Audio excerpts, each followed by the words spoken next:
Assalomu alaykum azizlar. Demak, mana bu misolning yechimini ko'ramiz. Shartda aytilyaptiki, quyidagi tenglik berilgan.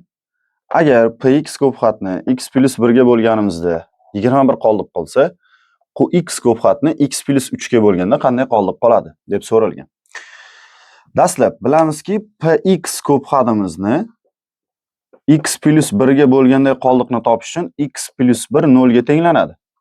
Va bu yerdan x ni topamiz. X - 1 bo'lar ekan.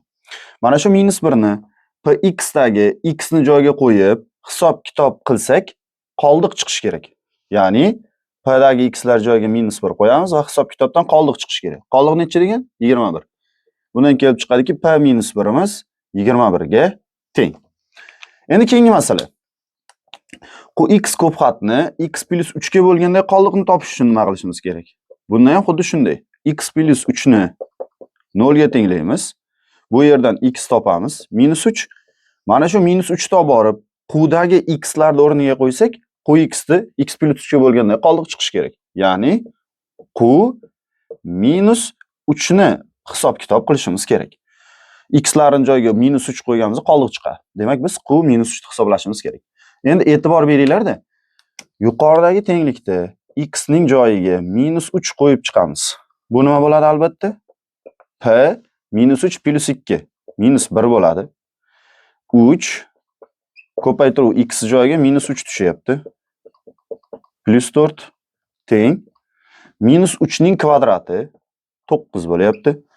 -5 ko'paytirilgan -3 bo'lyapti. -7 ko'paytirilgan -3. Mana bu yerda hamma x lar joyiga -3 qo'ydik. Xo'sh, nima bo'lyapti bizda? P -1 da qiymati bor. P - 1 21 ga teng. 21 ikkita minus ko'paytirilyapti, plus bo'lyapti 9 qo'shilgan 4 teng 9 ikkita minus plus bo'lyapti 15 -7 ko'paytirilgan -3. Endi e'tibor bersak, bu yeri 34 bo'lyapti.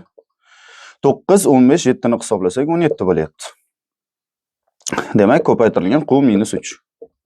17 bu tarafga bo'lish bo'lib o'tadigan bo'lsa, -3 imiz 2 ga teng.